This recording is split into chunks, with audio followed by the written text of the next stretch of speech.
Assalamualaikum warahmatullahi wabarakatuh. Bismillahirrahmanirrahim. Alhamdulillahilladzi qala kullu syai'in halikun illa wajhah. Asyhadu an la ilaha illallah wahdahu la syarikalah wa asyhadu anna Muhammadan abduhu wa rasuluhu alladzi la nabiyya ba'dah. Allahumma salli wa sallim wa barik ala Rasulillah Muhammad ibn Abdillah wa ala alihi wa sahbihi wa man tabi'ahum ila yaumil qiyamah, amma ba'd. Qad qala azza wa jalla fi kitabihil karim wa huwa asdaqul qailin. A'udzu billahi minasy syaithanir rajim. Ya ayyuhalladzina amanu taqullaha haqqa tuqatih wa la tamutunna illa wa antum muslimun. Wa qala aidan ya ayyuhalladzina amanu taqullaha wa qulu qawlan sadida. Wa qala nabiyuna Muhammadun sallallahu alaihi wasallam man kana yu'minu billahi wal yawmil akhir falyakul khairan aw liyasmut. Hadirin jamaah salat subuh Masjid Al-Hikmah yang Allah muliakan, alhamdulillah, puji syukur kita panjatkan kepada Allah Subhanahu wa taala yang masih memberikan jatah usia kepada kita semua, memberikan taufik, hidayah, inayah sehingga di pagi ini kita masih bisa melaksanakan satu kewajiban yang Allah perintahkan, yaitu sholat subuh berjamaah, yang mudah-mudahan rangkaian amal ibadah kita diterima oleh Allah Subhanahu wa taala. Rahmat serta salam semoga dilimpah ruahkan kepada junjungan alam, yakni habibana wa nabiyana Nabi besar Muhammad sallallahu alaihi wasallam, pada keluarga, para sahabat, para tabi'in, yang mudah-mudahan sampai kepada kita semua. Amin ya Allah ya rabbal alamin. Hadirin, pembahasan kita masih bersangkutan dengan maksiat-maksiat anggota badan.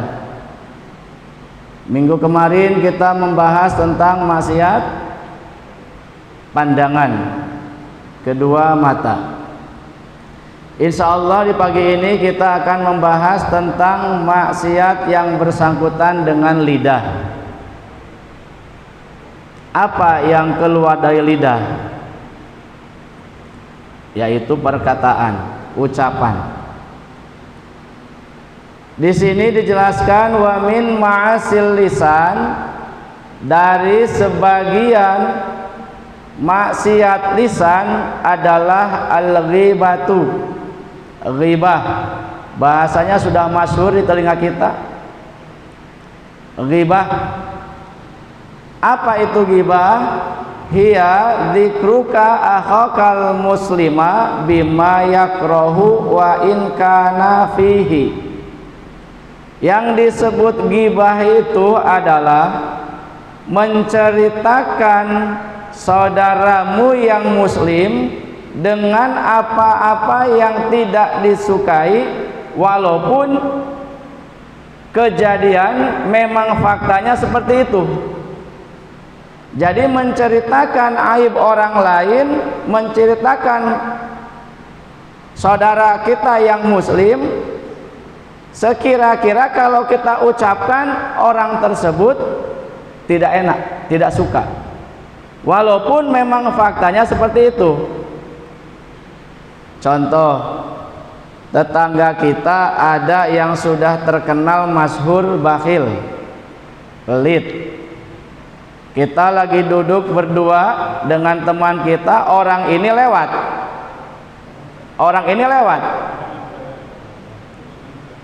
Terus kita ucapkan, oh dasar si bakhil. Memang orangnya bakhil, kita ucapkan seperti itu.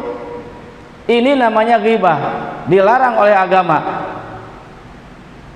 Kalau kita kan suka berdalih, ini bukan ngerasani, ini fakta. Justru fakta itu jenenge ghibah. Ini dosa yang sangat masyhur di kalangan kita. sehingga di anggota badan yang ini, kedua tangan, kedua kaki, kedua mata, kedua telinga, mulut, paling besar azabnya nanti di hari kiamat adalah lidah, mulut. Maka di dalam surat Yasin dijelaskan, al-yauma nakhtimu ala afwahihim wa tukallimuna aydihim wa tashhadu arjuluhum. Di hari ini kata Allah Subhanahu wa taala, di hari kiamat, nakhtimu ala afwahihim, aku kunci mulut-mulut manusia semua. Karena apa? Dari mulut inilah banyaknya keluar maksiat, banyaknya keluar dosa. Suatu saat baginda Rasul berkumpul dengan para sahabatnya. Ini hadis diriwayatkan oleh Abu Hurairah. Rasulullah bersabda, atadruna mal ghibah, wahai para sahabat, tahukah kalian apa itu ghibah? Sahabat menjawab, Allahu wa rasuluhu a'lam, Allah dan Rasulnya yang lebih tahu apa artinya ghibah. Maka Rasul menyambung kalimatnya, qala dzikruka akhaka bima yakrah. Yang disebut ghibah itu adalah menceritakan orang lain yang ada di dalam dirinya. Tetapi kalau kita ceritakan, orang tersebut akan marah, tidak terima. Qila afaraita in kana fi ahi ma'akul, wahai Rasulullah, bagaimana kalau yang kami ceritakan itu sesuai dengan faktanya? Maka kata Rasulullah, kalau yang kalian ucapkan sesuai dengan faktanya, itu namanya ghibah. Tetapi andaikan yang kalian ucapkan tidak sama dengan faktanya, ini lebih bahaya lagi. Laqad bahattah, kalian sungguh-sungguh telah memfitnahnya. Jadi kalau kita menceritakan seseorang yang faktanya seperti itu, namanya ghibah. Tetapi kalau kita menceritakan orang lain tidak seperti itu, maka ini namanya fitnah. Lebih apa? Lebih berat daripada ghibah. Dua-duanya dilarang oleh Allah Subhanahu wa taala. Dalilnya surat Al-Hujurat ayat 13. Monggo nanti dicari ya. A'udzubillahi minasyaitonir rajim. Ya ayyuhalladzina amanu jtanibu katsiran minadh-dhonn inna ba'dadh-dhonni ismu wa la tajassasu wa la yaghtab ba'dukum ba'da. Larangannya, wala yaghtab ba'dukum ba'da. Janganlah kalian saling menggibah, ngerasani satu sama lain. Ini dosa masyhur, ini paling masyhur, paling sulit untuk dicegah. Mungkin kalau kita mencuri masih bisa ditahan. Kalau kita berbuat jahat dengan anggota yang lain mungkin bisa ditahan. Tapi kalau masalah mulut ini paling susah, paling susah. Terkadang kita mari menghadap Allah Subhanahu wa taala, air wudhu masih basah di muka, selesai sholat, assalamualaikum warahmatullahi, assalamualaikum warahmatullahi, keluar dari teras masjid, sudah umi-umi bukan zikir. Ya, umi-umi merasa apa? Ngerasani orang, ngomongin orang. Padahal air wudhu masih apa? Masih basah di sini. Barusan menghadap Allah Subhanahu wa taala. Barusan. Dengan doa-doa dari mulai takbiratul ihram, minta kepada Allah. Allahumma ba'id baini. Dalam sujud subhanakallahumma wa bihamdika Allahumma ighfirli. Terus doa semua.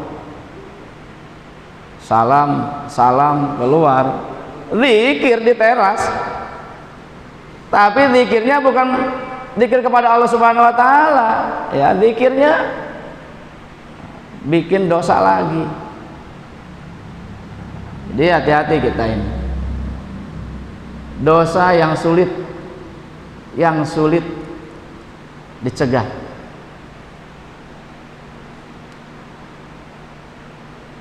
Dalam sebuah hadis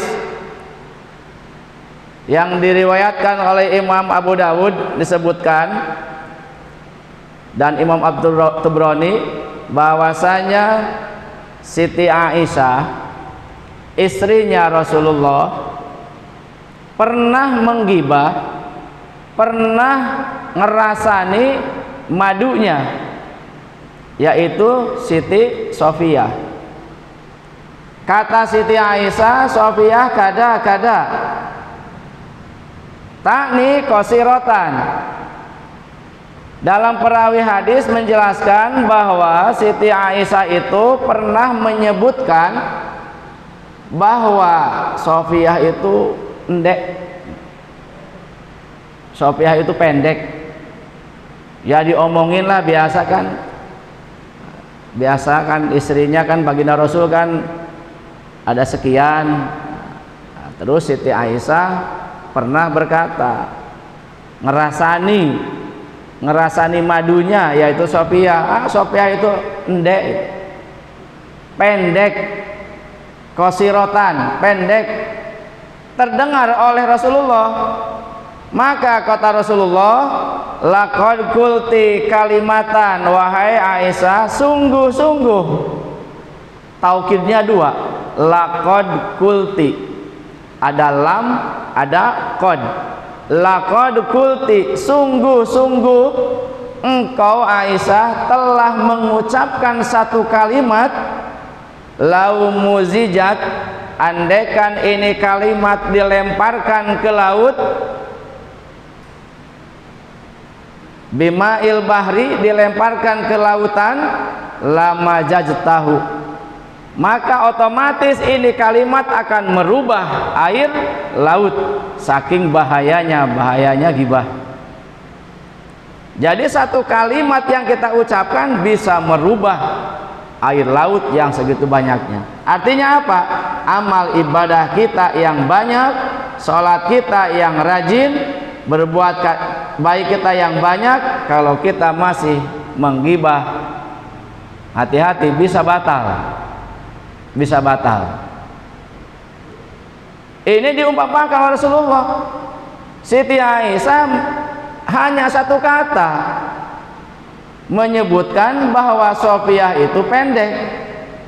Maka kata Rasulullah, wahai Aisyah, sungguh-sungguh engkau telah mengucapkan satu kalimat, andaikan kalimat itu dicelupkan ke air laut, maka air laut akan berubah.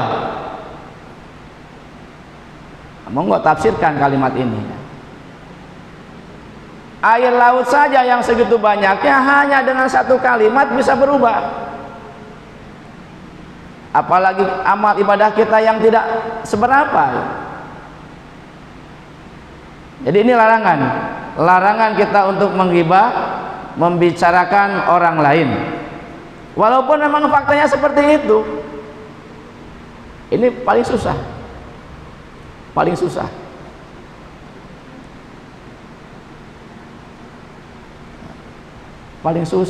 Siapa yang bisa sehari menjaga lidahnya tidak ngerasani orang.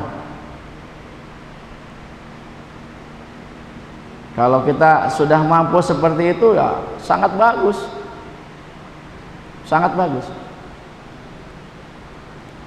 Wa qala Nabiullah sallallahu alaihi wasallam, ar-riba isnani wa sab'una baban. Nah, ini ya penegasannya yang lebih lanjut.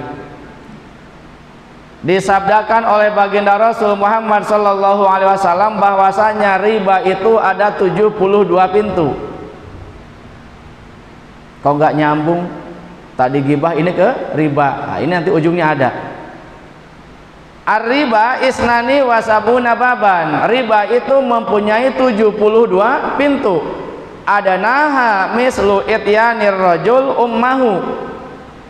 Paling ringannya dosa riba itu seperti menjinahi seorang anak laki-laki kepada ibu kandungnya. Itu ringan-ringannya azabnya memakan harta riba. Seperti seorang anak laki-laki menggauli ibu kandungnya sendiri. Wa arbar riba, ada yang lebih tinggi tingkatannya. Kalau tadi serendah-rendahannya azabnya orang pemakan riba itu seperti azabnya seorang anak laki-laki yang menzinahi ibu kandungnya sendiri. Sedangkan tingkatan riba yang paling tinggi adalah istitolatur rajul fi irdi akhi. Istitolatur rajuli fi irdi akhihi. Artinya apa? Merusak. Istitolah itu merusak. Merusak kehormatan orang lain dengan ucapan. Ini lebih tinggi-tingginya tingkatan riba. Jadi kalau kita bandingkan berbuat zina dengan ghibah, dosanya besar mana? Kalau tadi ini melihat dari hadis ini, kita bandingkan berzina sama membicarakan orang lain, dosanya besar mana? Dosanya besar ghibah. Kenapa? Annar rajula idza yazni summa yatubu fayatubullah. Sesungguhnya seorang laki-laki kalau berbuat zina terus bertobat kepada Allah Subhanahu wa taala, insyaallah Allah akan menerima taubatnya. Tetapi kalau kita membicarakan orang lain, walaupun kita sujud kepada Allah, jungkal-jungkal bolak-balik sujud minta ampunan kepada Allah Subhanahu wa taala, tetapi kalau orang yang kita ghibah belum memaafkan, maka Allah tidak akan memaafkan kesalahan kita. Kalau berzina itu kan dosanya urusan dengan Gusti Allah. Tapi kalau ghibah urusannya dengan orang yang kita omongin. Makanya nanti di akhir bab maksiat anggota badan ada bab tobat. Syaratnya bab tobat itu kan nomor 3 al-istihlal, menghalalkan dosa yang berkaitan dengan manusia. Kalau Pak Haji Ihsan pernah merasani Pak Ridho, harus datang dulu ke Pak Ridho. Pak Ridho, mohon maaf ya, dulu saya itu pernah ngomongin jenengan pelit, ngomongin jenengan ngamuan, ngomongan wis sembarang. Sekarang saya mau tobat kepada Allah Subhanahu wa taala, mohon Pak Ridho dimaafkan. Kalau Pak Ridho sudah saya maafkan, insya Allah Allah maafkan. Nanti harus dimaafkan, kembali lagi. Wah, harus dimaafkan iki. Gawe maneh dosa maneh. Tidak boleh seperti itu, walaupun Allah itu Tawwabur Rahim, walaupun Allah itu Ghafurur Rahim, Allah itu Maha Pengampun, Maha Penyayang, tapi ya ojo direncana no dosa itu. Ojo direncana no. Jadi ini ya, maksiat lidah paling pertama adalah ghibah, membicarakan orang lain. Monggo berhentilah, sedikit-sedikit berhenti. Kalau total sekaligus mungkin angel kalau sudah kebiasaan ya. Sedikit-sedikit, seperti orang tidak pernah melaksanakan jamaah, tidak pernah melaksanakan sholat, sedikit-sedikit. Kalau total bikin sekaligus 100% mungkin susah ya. Sebaliknya gitu. Kita kebiasaan seperti ini mau merubah ya sedikit-sedikit. Monggo dikurangi. Supaya apa? Supaya ibadah kita itu betul-betul murni kepada Allah Subhanahu wa taala. Makanya kita jangan menyalahkan Allah Subhanahu wa taala kalau berdoa kok sampai sekarang belum dikabulkan. Mohon kepada Allah setiap sholat minta ini kok tidak ada terus, belum dikabulkan. Nah, barangkali ada dosa anggota badan yang belum kita taubatkan. Contoh, mungkin ada barang haram yang kemakan sama kita, mungkin ada orang lain yang pernah kesenggol oleh kita belum minta maaf. Dan mungkin juga ada yang pernah kita rasani, kita belum mengikhlaskan, menghalalkan. Ini pun sama, menghalangi doa kita kepada Allah Subhanahu wa taala. Jadi jangan menyalahkan Allah. Kalau kita berdoa tahajud tiap malam jam 2 bangun, nangis kepada Allah Subhanahu wa taala, tapi yang apa kita pinta belum Allah kabulkan. Jadi monggo muhasabah diri. Ada dosa-dosa kita kepada orang lain. Karena kalau dosa kita kepada Allah Subhanahu wa taala kan dengan istighfar insyaallah. Dengan wudu pun kan kalau dosa kecil turun. Tapi kalau sudah masalah dengan orang lain tidak bisa. Sebelum kita menghalalkan, mendatangi orang tersebut yang kita zolimi. Karena membicarakan orang lain itu, menggibah itu sama dengan menzolimi. Sama dengan menzolimi. Ya inilah beratnya manusia itu. Makanya kalau manusia amal ibadahnya bagus, hebat, kan lebih mulia daripada malaikat. Karena apa? Malaikat tidak berdosa pantas. Gak duwe nafsu malaikat itu. Makanya kan dulu ada 2 malaikat yang iri kepada Nabi Idris. Siapa malaikat itu? Siapa? Malaikat Harut Marut. Iri kepada hamba Allah namanya Nabi Idris. Nabi Idris kan orang yang pertama mencicipi kematian, ya, orang yang pertama memasuki surganya Allah Subhanahu wa taala. Kedua malaikat ini iri. Akhirnya Allah turunkan ke muka bumi, tidak sampai 40 hari dikasih oleh Allah seperti manusia, punya nafsu makan, nafsu sembarang seperti manusia. Ternyata 40 hari tidak mampu berbuat adil di muka bumi. Akhirnya Allah siksa, Allah azab. Tapi sebelum Allah azab, Allah kasihkan pilihan. Wahai Harut Marut, engkau milih disiksa nanti di akhirat atau disiksa di dunia. Maka kedua malaikat ini memilih disiksa di dunia. Sampai sekarang masih ada. Di mana? Dalam Al-Quran di mana, Pak Hudi? Di mana? Bibabila, babi. Di sana, di dalam jurang yang sangat tinggi. Ini kedua malaikat ini disiksa oleh Allah Subhanahu wa taala. Kakinya diikat ke atas, kepalanya di bawah, antara lidah dengan air hanya sakilan saja. Apa azabnya yang Allah kasihkan? Seluruh asap yang ada di muka bumi masuk ke hidungnya. Bayangkan bagaimana sakitnya. Itu dimulai dari kapan? Dari zaman Nabi Idris alaihi salam sampai sekarang. Maka dalam Qisasul Anbiya dijelaskan, ketika ada sayyad, pemburu dari umatnya Nabi Muhammad masuk ke jurang tersebut mau berburu, melihat 2 makhluk yang sangat besar sedang digantung dengan kepala di bawah, kaki di atas, melihat makhluk yang sangat besar.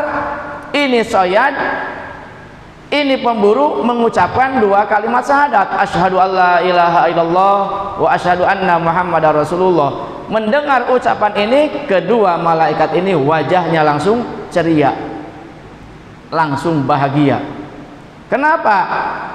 Yang satunya bicara kepada yang satu, sungguh telah dekat selesai siksaan kita. Karena apa? Antara Nabi Muhammad dengan kiamat jaraknya tidak lama. Monggo dicari ya, di Al-Baqarah adalah Bibabila Haruta wa Maruta. Nah, itu kan di Babilonia. Negara itu ada jurang yang sangat dalam. Di sanalah kedua malaikat Harut Marut diajab oleh Allah Subhanahu wa taala. Malaikat ini. Malaikat. Makanya kalau ada manusia yang derajat keibadahannya, ketakwaannya lebih tinggi daripada manusia yang lain, maka orang tersebut martabatnya lebih tinggi daripada malaikat. Karena manusia kan diciptakan dari dua, dari apa? Dari antara dua, antara malaikat dan iblis. Kalau malaikat seumur hidup tidak akan salah, kalau iblis seumur hidup tidak akan benar. Kalau manusia di tengah-tengahnya, jadi bisa benar bisa salah. Yakin kalau manusia itu benar ya pasti benar, salah ya pasti salah kalau manusia. Tapi kesalahannya ini kita jangan sampai mengalahkan kebenaran. Karena harapan kita kan kita selamat di dunia hasanah wa fil akhirati hasanah. Monggo selamatkan lidah kita dari pertama yaitu ghibah. Yang kedua yang termasuk maksiat lidah itu adalah an-namimah. An-namimah, apa itu namimah? Naklul qaul minal ghair ilal ghair lil adawah. Yang disebut namimah itu memindahkan ucapan sesuatu dari si A ke si B. Tujuannya apa? Lil adawah, supaya kedua orang ini bertengkar. Apa jenenge? Ngadu domba. Adu domba. Bahasa Arabnya namimah. Namimah. Naklul qaul, mengucapkan apa, memindahkan ucapan, minal ghair, dari seseorang, ilal ghair, kepada orang lain. Tujuannya lil adawah, supaya kedua orang ini bertengkar, bermusuhan. Dosa besar semua. Masih ada di jamaah kita seperti itu. Insya Allah di kita tidak ada yang itu. Pengajian sudah banyak, Pak Ustadz sudah banyak, 1 minggu pengajian hampir full. Masa tidak ada seorang ustadz yang ngasih nasihat bahwa namimah itu dosa? Masa kita tidak terketuk hati bahwa perbuatan ini perbuatan dosa? Masa masih kita melakukan? Karena kan diingatkan terus. Malam Ahad diingatkan, Ahad subuh diingatkan, Ahad maghrib diingatkan, nanti Jumat diingatkan lagi, Selasa diingatkan lagi, Kamis diingatkan lagi, Rabu diingatkan lagi. Wah, full.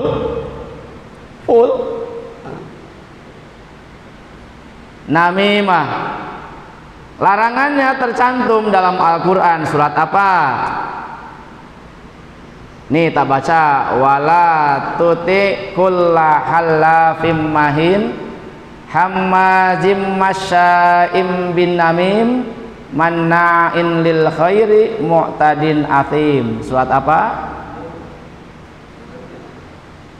Ulangi. Wala tuti kulla hallafim mahin hammazim masya'im bin namim manna'il lil khairi mu'tadin athim. Surat apa? Surat apa? Bukan surat Nun, surat Al-Qalam. Makanya saya tole surat Nun. Jadi ingat ke ikan Nun yang memakan Nabi Yunus ya. Ikan Nun itu kan ya. Nun, tapi sekarang dimanain ikan paus katanya ya. Nun padahal itu namanya Nun yang memakan Nabi Yunus alaihissalam. Surat Al-Qalam ayat 10 sampai ayat 12. Monggo dicari nanti ya. Itu larangannya jelas di sana. Ya. Larangannya jelas. Orang yang suka banyak sumpah-sumpah, orang yang suka menghinakan, ya.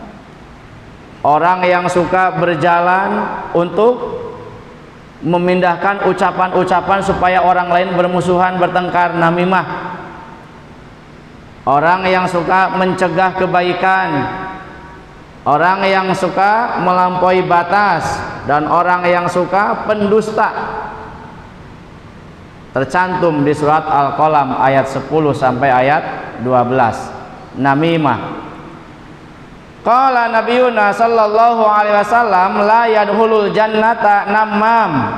Rawahu Muslim. Baginda Rasul sudah menjelaskan bahwasanya tidak akan masuk surga namam, orang yang suka mengadu domba.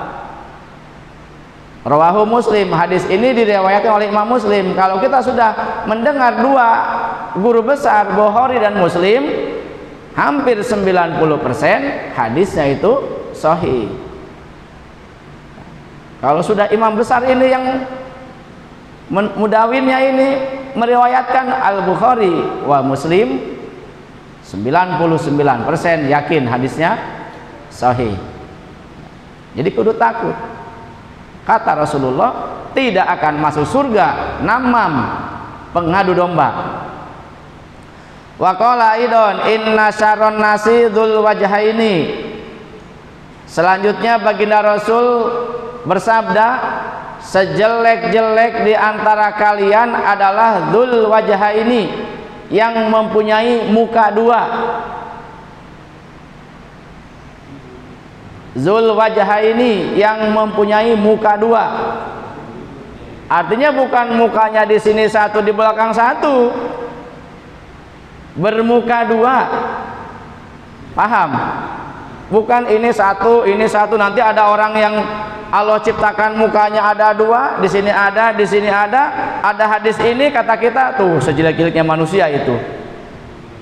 Dzul wajhaini, mempunyai dua wajah. Yang dimaksud oleh hadis Rasulullah itu adalah alladzi ya'ti haula'i biwajhin, yang disebut bermuka dua itu datang kepada kelompok ini dengan wajah seperti ini, datang ke kelompok yang lain dengan wajah yang lain lagi. Artinya gimana? Ini ada kelompok dua, kita ada di tengah.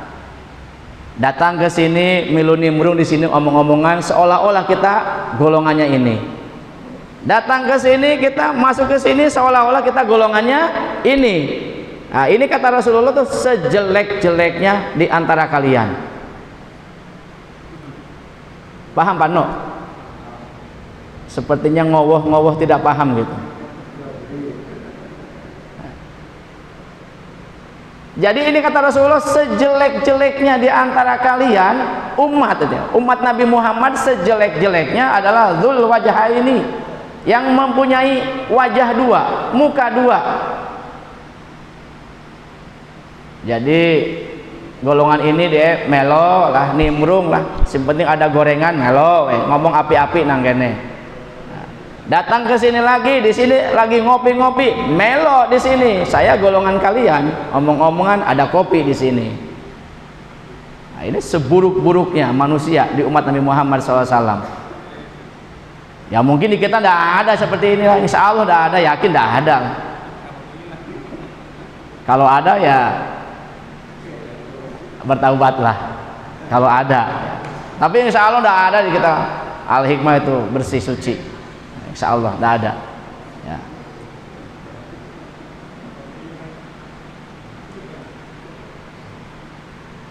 Wa qala aidon afala uhbirukum bisarorikum, wahai para sahabat, apakah kalian ingin aku ceritakan siapa lagi yang sejelek-jelek dari kalian? Para sahabat qalu bala, nggih wahai Rasulullah, monggo ceritakan siapa yang sejelek-jelek di antara kami itu. Kata Rasulullah, al-masyauna atau al-musyauna bin namimah, satu yang suka mengadu domba. Dua, al-mufsiduna bainal ahibbah, yang suka merusak orang yang lagi saling menyayangi. Kelompok yang lagi harmonisnya kita masuk ke dalamnya untuk merusak. Nah, ini sejelek-jeleknya di antara kalian. Yang ketiga, al-baghun al-barra al-anata. Ada tiga berarti. Satu, yang suka berjalan-jalan untuk mengadu domba. Ada empat berarti ya. Dua, yang mempunyai muka dua. Tiga, yang suka merusak kelompok orang yang saling mengasihi. Yang keempat, al-baghun al-barra al-anata, orang yang suka mencari-cari kesalahan orang lain. Orang yang suka mencari-cari kesalahan orang lain, ini seburuk-buruknya di antara kalian umat aku, kata Rasulullah. Ada anda seperti itu? Yang tiga ini, yang empat. Satu, yang mempunyai muka dua, ya, kesini melo, yang penting menguntungkan dua-duanya. Ya, di sini ada kopi, di sini ada gorengan, melo ke sini. Ya, itu contoh kecilnya ya. Dua, yang suka rono rene hanya untuk mengadu domba. Dua. Tiga, al-mufsiduna bainal ahibah, yang suka merusak hubungan orang lain. Merusak orang lain yang lagi damai, lagi tentram, kita masuk ke dalamnya untuk merusak. Yang keempat, yang suka mencari-cari kesalahan orang lain. Ini yang keempat, bahaya ini ya. Mencari-cari kesalahan orang lain, sementara dalam coretannya kan hasibu anfusakum. Yang harus dicari kesalahan itu bukan kesalahan orang lain, tapi kesalahan diri sendiri. Tapi orang ini sibuk mencari kesalahan orang lain, sementara kesalahan dirinya sendiri tidak diabaikan. Sehingga ada peribahasa apa? Semut di seberang laut kelihatan, gajah di kelopak mata nggak ketok. Itu peribahasa. Kan nggak mungkin gajah samono gede di sini nggak kelihatan. Itu artinya apa? Dosa kita yang segunung seolah-olah merasa suci gak kelihatan, tapi dosa orang lain yang upil sampai dikorek-korek gitu. Itu kan peribahasa dulu SD kan ya. Semut di seberang lautan kelihatan, gajah di kelopak mata tidak kelihatan. Pinter guru itu ya. Ngasih itu peribahasa pinter. Nah, setelah kita tua, ya, dewasa, baru terpikir, oh maksudnya ibu guru itu seperti ini. Jadi peribahasa tadi itu ya berkaitan dengan ini. Al-baghunal barra al-anata, orang yang suka mencari kesalahan orang lain. Ini seburuk-buruknya dari umat Nabi Muhammad. Ada empat. Tapi insya Allah kita enggak ya. Kalau ada ya cepatlah beristighfar kepada Allah Subhanahu wa taala. Kalau bersangkutan dengan orang lain, cepatlah datang kepada orang tersebut, mohon maaf. Walaupun nanti harus ada denda, wajib dibayar. Seseorang kita ngambil barangnya orang lain dulu. Sekarang kita sudah hijrah, bertobat kepada Allah Subhanahu wa taala. Oh, kata Ustadz harus menghalalkan dulu. Datang ke orang tersebut, mohon maaf Pak, dulu saya yang melemparkan sendal Bapak pulang dari masjid, saya tendang-tendang masuk ke got. Sekarang saya mohon maaf, saya bertobat kepada Allah Subhanahu wa taala, tidak akan mulai lagi. Kata Bapak ini, tidak apa-apa, saya maafkan, tapi bayar dulu sendal yang dulu dibuang. Wajib bayar, wajib bayar. Makanya kata Imam Al-Ghazali, la tasluhud dzunub bil musafahah. Tidak akan halal dosa hanya dengan salaman. Hari lebaran datang, sepurane yo, podo-podo sami-sami, ndak halal. Tapi walakin tasluhu bil maqalah. Kalau dosa pingin halal, bil maqalah, diucapkan satu persatu. Datang ke tetangga kita mohon maaf Bu, saya itu sering ngebuang sampah ke rumah ibu, sering gini, sebutkan satu persatu. Kalau tidak seperti itu, ya belum halal. Ya contoh dulu saya pernah menyampaikan riwayat siapa? Nabi Daud alaihi salam. Bagaimana dalam sejarahnya itu Nabi Daud kan? Walaupun itu kisahnya sampai sekarang masih diperdebatkan. Nabi Daud. Selanjutnya yang termasuk maksiat lidah itu adalah wal kidbu, berdusta. Wa huwa al kalamu bihilafil waqi. Yang disebut kidbu itu adalah ucapan yang tidak sesuai dengan faktanya, berbohong. Qala ta'ala ya ayyuhalladzina amanu taqullaha wa qulu qaulan sadida. Itu dalilnya, larangannya. Hadisnya ada banyak, diantaranya ayatul munafiki salasun idza ahdasa kadzaba. Termasuk tanda orang munafik ada 3 yang masuk dalam hadis idza ahdasa kadzaba. Nomor 1, apabila berbicara suka dusta, berbohong. Apapun jenisnya berdusta itu hukumnya haram, tidak boleh.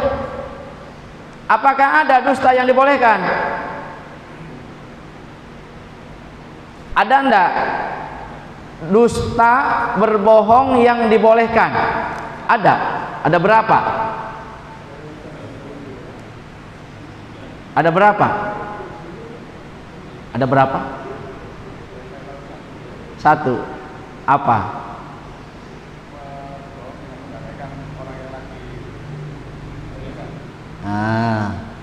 Ada dosa yang dibolehkan, Pak Wawan, ada. 1, fil harbi, di dalam perang. Boleh kita berdosa dalam perang. Karena apa? Perang itu strategi. Jangan sampai musuh mengetahui gaya kita, maka berdosa boleh dalam perang.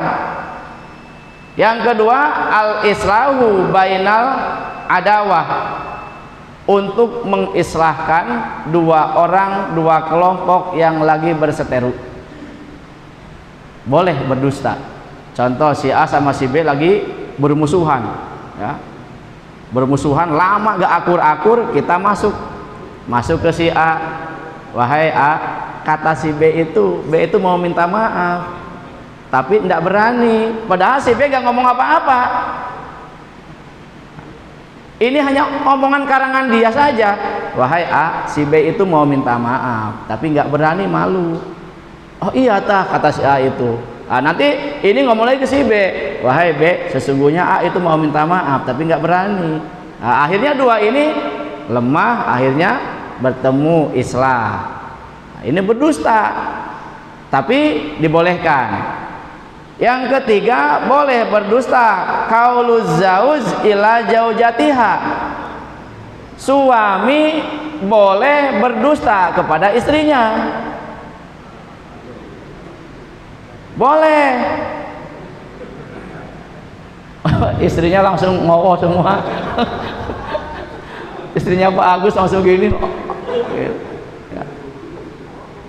Suami boleh berdusta pada istrinya.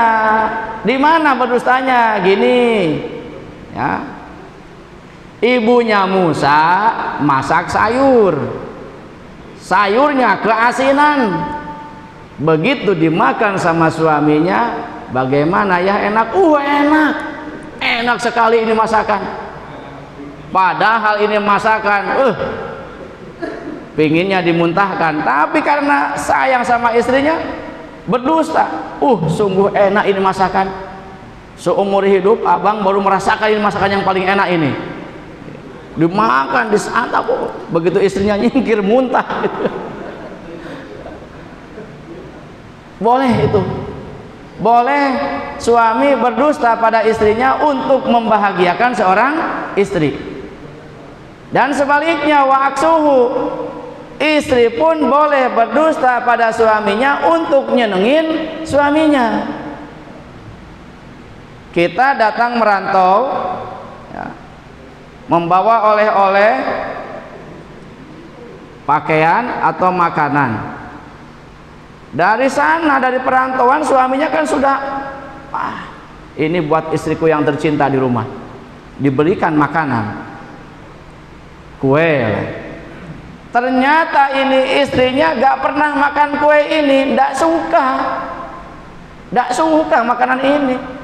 Tapi karena dia istri yang saleha, istri yang bagus, istri yang baik, begitu datang suaminya, Dek, ini oleh-oleh dari perantauan. Oh iya Mas, terima kasih, dimakan. Bagaimana Dek, enak? Enak. Padahal ininya menolak hatinya. Boleh Bu berdusta sama suami untuk membahagiakan suami. Dan sebaliknya, suami boleh berdusta sama istri untuk membahagiakan istri. Bukan berdusta yang lainnya Pak Agus, itu tidak boleh. Ditanya sama istrinya, Mas gajian berapa? 500.000, padahal 800. Yang 300 berdusta. Ini nggak boleh yang ini, ya. Yang ini nggak boleh. Yang boleh itu berdosa untuk nyenengin hatinya istri, dan sebaliknya istri nyenengin hatinya suami.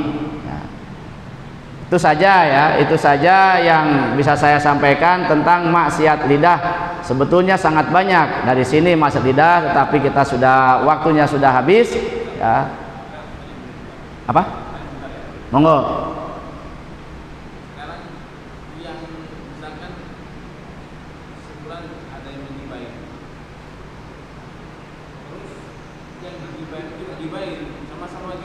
Ya.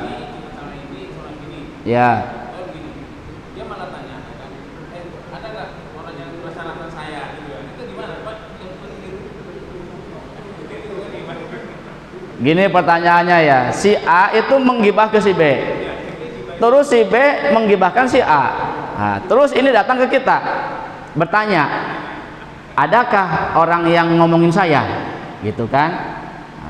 Jadi ini si A ngomongin si B, ya si B ngomongin si A.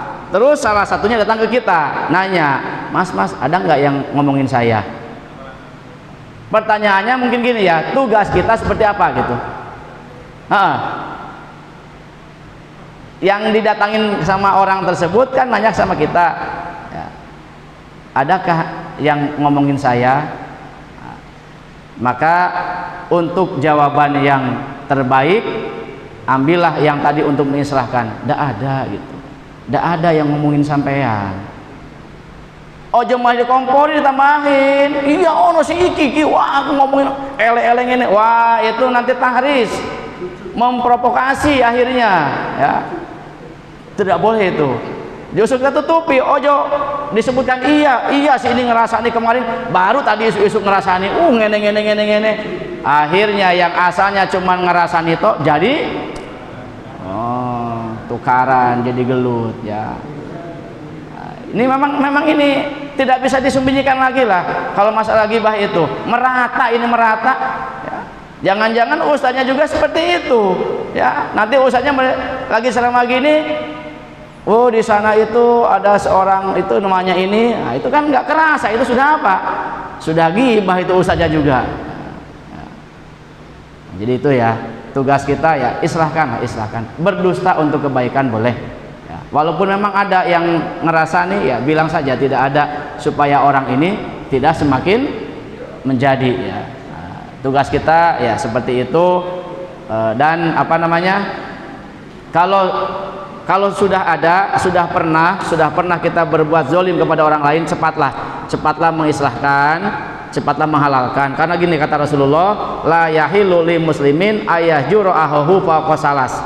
Tidak halal bagi seorang muslim memusuhi muslim yang lain lebih dari 3 hari. In mata ala dalika ahaduhuma aw kilahuma daholan nar. Kalau mati salah satunya atau dua-duanya dalam keadaan memendam kebencian, daholan nar, masuk neraka. Jadi kalau kita ada masalah dengan orang lain itu wajar karena kita hidup sosial, ya pasti ada. Tapi cepatlah diislahkan, jangan sampai menunggu lebih 3 hari atau bertahun-tahun, apalagi berbulan-bulan, dosa yang sangat besar. Itu yang saya sampaikan. Mudah-mudahan besar kecilnya ada manfaatnya. Usikum wa nafsi bitaqwallahi faqad fazal muttaqun. Kita tutup perjumpaan ini dengan doa kafaratul majlis. Subhanakallahumma wa bihamdika asyhadu alla ilaha illa anta astaghfiruka wa atubu ilaik. Wassalamualaikum warahmatullahi wabarakatuh.